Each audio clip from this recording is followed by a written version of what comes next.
आओ मैं तुम्हें एक ऐसी औरत का वाकया सुनाऊं। इस्लामी तारीख में औरतों ने भी बहुत बड़े बड़े रोल अदा किए हैं। एक नाम आता है हजरत खंसा का। खंसा के दो जमाने गुजरे हैं। एक जमाना गुजरा है वो नबुवत वो इस्लाम लाने से पहले, और एक जमाना गुजरा इस्लाम लाने के बाद। गौर से सुनो, सन 8 हिजरी के अंदर खंसा मुशर्रफ इस्लाम होती हैं, एक काफिले के साथ मदीना तशरीफ लाती हैं, और फिर मदीना में मोहम्मद रसूलुल्लाह का नाम सुनती हैं, और फिर वो इस्लाम ले आती हैं। मेरे प्यारे साथियों, जरा गौर से सुनना, हजरत खंसा इस्लाम लाने से पहले उनकी पोजीशन क्या थी और इस्लाम लाने के बाद उनका किरदार क्या था। इस्लाम 8 हिजरी में लाई। 8 हिजरी से पहले उनका रोल ये था कि वो बहुत बड़ी शायरा थी, अरब की मशहूर शायरा थी। लेकिन आप ताज्जुब करेंगे, वो किसी की शादी पर सेहरा भी बहुत अच्छा लिखती थी, लेकिन किसी के इंतकाल पर वो मरसिया भी बहुत अच्छा लिखती थी।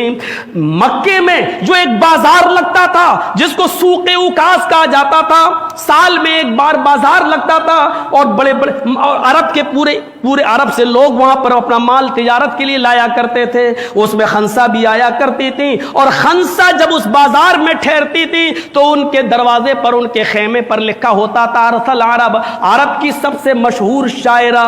ये कबाइली अदावत और जाहिली दौर में एक दूसरे की दुश्मनी ऐसी थी कि खंसा के 2 भाई थे।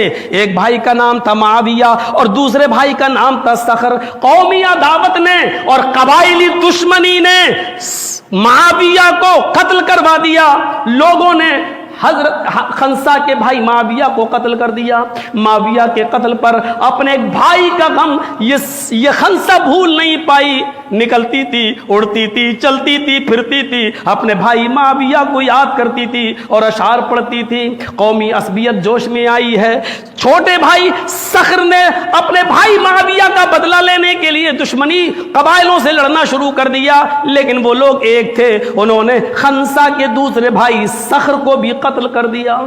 सखर के कत्ल हो जाने के बाद खंसा टूट गई, दीवानी सी हो गई। ये वो दौर है जो अभी इस्लाम नहीं लाई है, ये इस्लाम लाने से पहले का दौर है। खंसा ने अपने भाई सखर के इंतकाल पर, उसके कत्ल होने पर ज़माने जाहिलियत में जो शेर पड़ा था, जरा उस शेर पर तवज्जो दीजिए। वो कहती है सूरज निकलता है और सूरज डूबता है, तो ये खंसा हर सूरज के निकलते वक्त और सूरज के डूबते वक्त ये शेर पड़ा करती थी।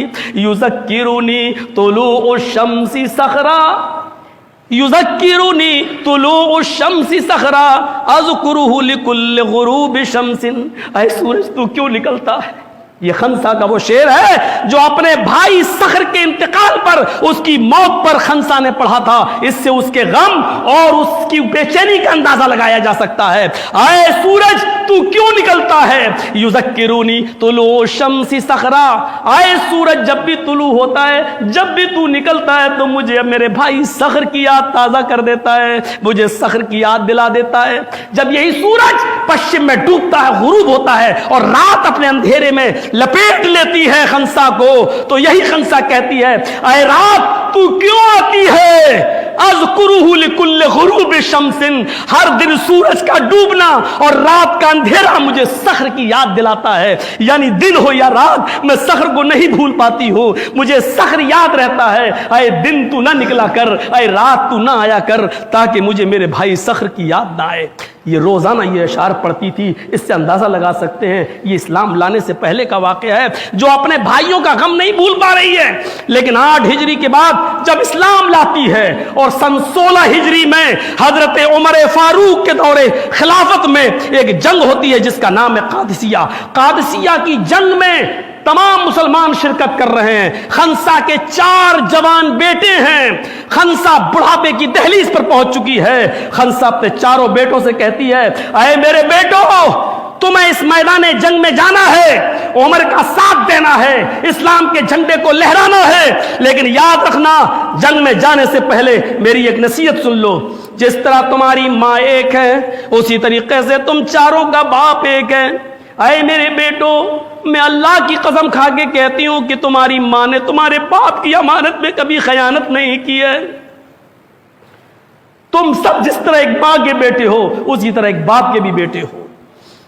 आज मैं तुमसे تمہاری شہادت کی متمنی ہوں. میدان جنگ میں جاؤ, کوشش کرو, اپنی جان کی بازی اڑا دو, لیکن محمد کا جھنڈا گرنے مت دینا صلی اللہ علیہ وسلم. ایک بیٹا جاتا ہے میدان جنگ میں, خبر ملتی ہے شہید. دوسرا بیٹا میدان جنگ میں گیا, شہید. تیسرا بیٹا میدان جنگ میں گیا, وہ بھی شہید. چوتھا بیٹا میدان جنگ میں گیا سن 16 ہجری میں, وہ بھی شہید. خنسا کو خبر ملتی ہے تمہارے چاروں بیٹے شہید ہو گئے. وہی خنسا جو معاویہ کا غم نہیں بھول پائی اسلام سے پہلے, وہی خنسا جو اسلام سے پہلے اپنے بھائی صخر کی یاد اپنے دل سے نہیں نکال پائی, لیکن آج سن 16 ہجری میں جب دوسرا دور شروع ہوا اسلام لانے کے بعد, اپنے چاروں بیٹوں کی شہادت کی خبر سنتی ہے تو چہرے پہ مسکراہٹ آتی ہے, نظریں آسمان پہ ڈالتی ہے اور کہتی ہے الحمدللہ الذی شرفنی بقتلہم وارجو ان یجمعنی بہم فی مستقر الرحمہ. یہ ہیں وہ الفاظ عربی کے جو حدیث کی کتابوں میں موجود ہیں. میرے بھائیوں, یہ وہی خنسا ہے جو اپنے بیٹوں کی شہادت پہ کہتی ہے اللہ میں تیری تعریف کی زبان سے ادا کروں. الحمدللہ الذی, ساری تعریفیں اس اللہ کے لیے ہیں, شرفنی بقتلہم, جس نے میرے بیٹوں کے قتل و شہادت سے مجھے مشرف کیا ہے, مجھے عزت بخشی ہے. میرے بیٹوں کی شہادت پر مجھے امید ہے وارجو ان یجمعنی بہم فی مستقر الرحمہ, انشاءاللہ مستقر الرحمہ میں جنت کے اندر میرے بیٹوں کی شہادت میں میرے ساتھ اللہ تبارک و تعالیٰ میرے بیٹوں کو بھی جمع کرے گا. میں اپنے بیٹوں کے ساتھ جنت کے اندر ضرور جمع کی جاؤں گی, میرے بیٹوں کے ساتھ مجھے بھی اٹھایا جائے گا. یہ وہی خنسا ہے میرے بھائیوں جو اپنے بھائیوں کا غم نہیں بھول پا رہی ہے, لیکن آج اپنے چاروں بیٹوں کی شہادت پر مسکرا رہی ہے. موت مومن کی نظر میں مسکراہٹ کا نتیجہ ہوتی ہے. ہم اپنے ایمان کا جائزہ لیں, ہم اپنے آپ کو دیکھیں اور پرکھیں کہ ہم کتنے % مسلمان ہیں. موت ہمارے قریب آتی ہے تو ہمیں کتنی خوشی ہو رہی ہے. موت, خودکشی کرنا حرام ہے, موت کی دعا مانگنا بھی حرام ہے. اللہ میں جلدی موت دے دے, نہیں, آپ یہ دعا نہیں کر سکتے. آپ کو بہت زیادہ پریشانی ہے, یقیناً آپ اپنی زندگی سے بے چین ہو چکے ہیں, آپ چاہتے ہیں کہ اب موت آ جائے, تو آپ اس صورت میں بس اتنی دعا کر سکتے ہیں, اے اللہ مجھے اس وقت تک زندہ رکھ جب تک زندگی میرے لیے بہتر ہو, اور اے اللہ مجھے اس وقت موت دے دے جب میرے لیے مرنا بہتر ہو. اس وقت بھی آپ یہ نہیں کہہ سکتے اللہ مجھے کل موت دے دے, آج موت دے دے, یہ دعا نہیں کر سکتے. اے اللہ مجھے اس وقت تو موت دے جب میرے لیے موت بہتر ہو, یہ دعا کر سکتے ہیں آپ. لیکن موت قریب دیکھ کر آدمی مسکرایا, اس کو خوشی ہو کیونکہ اس کو اس کے رب سے ملاقات کا وقت ہے. یہ سوچ کر میرے بھائیوں موت کو کامیاب بنائیے.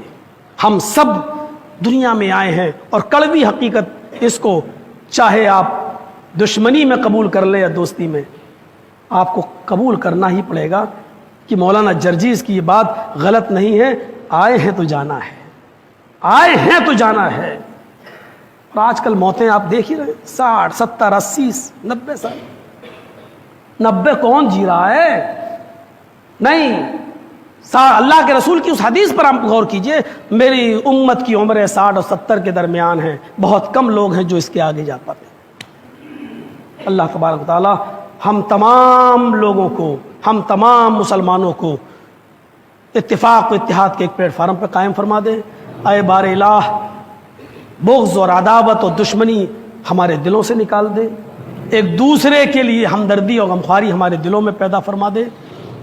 موت کے بعد جو زندگی ہمیں ملنے والی ہے اللہ اس زندگی کو ہماری کامیاب بنا دے. اے اللہ جب تک تو زندہ رکھ ہمیں اسلام پہ زندہ رکھنا, اور جب ہمارا خاتمہ ہو تو ایمان پر ہمارا خاتمہ فرمانا. وما علینا الا البلاغ المبین وآخر دعوانا ان الحمد للہ رب العالمین.